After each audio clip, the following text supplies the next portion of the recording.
అంగన్వాడీ కార్మికులకి నీ తాటాకు తప్పులకు, నీ అధికారుల బెదిరింపులకు, లేకపోతే నీవు ఇచ్చేటువంటి మంత్రులు కలెక్టర్ల బెదిరింపులకు ఇక్కడ ఎవరు కూడా భయపడేటువంటి పరిస్థితి లేదు. మనకేం జగన్మోహన్ రెడ్డి ఉద్యోగాలు ఇవ్వలేదు.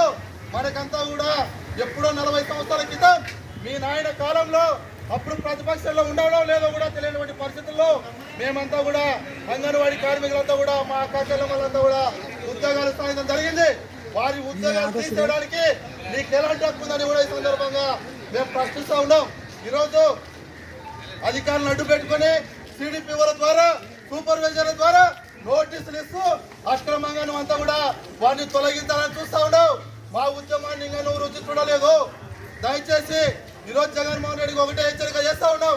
5 రోజులుగా విజయవాడ నగరంలోని లెనిన్ సెంటర్ లో 14 మంది అంగన్వాడీ కార్మికులు ఆమరణ నిరాహార దీక్ష చూస్తా ఉన్నారు.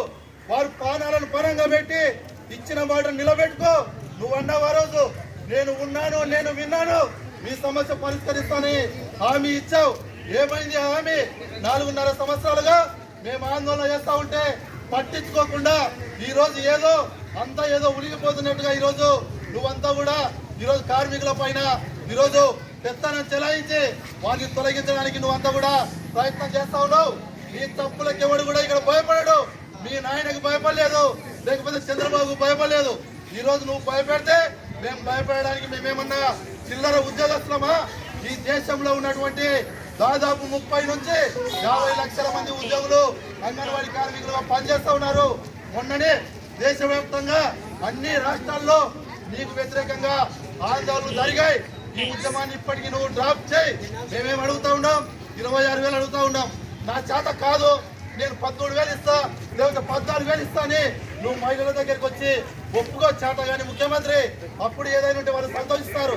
అలా కాకుండా ₹1 వేతనాలు పెంచకుండా 40 రోజులుగా నీరు లేకుండా ఈ రోజు వీధులు లేకొస్తే నువ్వు వారి మీద దౌర్జన్యం చేసి బెదిరింపులకు పాల్పడడం ఇది ఏమాత్రం సమంజసం కాదు. ఏఐటీయూసీ కార్మిక సంఘం వీళ్ళు 1,00,000 మంది కాదు. ఆశా వర్కర్లు 1,00,000 మంది ఉన్నారు. మిడ్ డే మీల్ వర్కర్లు 1,00,000 మంది ఉన్నారు. మున్సిపల్ కార్మికులు 1,00,000 మంది ఉన్నారు. అదేవిధంగా ఈరోజు బస్సులు నడిపేటువంటి డ్రైవర్లు ఉన్నారు. అనేక మంది ఏఐటీసీ, సిఐటియు, ఐఎఫ్టియు రంగంలో పనిచేస్తున్నటువంటి లక్షలాది కార్మికులు వీరికి అంతా కూడా అండగా ఉన్నారు. మీ బెదిరింపులకు ఎవరు కూడా భయపడడు. నువ్వు ఖచ్చితంగా వేతనాలు పెంచితేనే సమ్మె విరమిస్తావు, లేకపోతే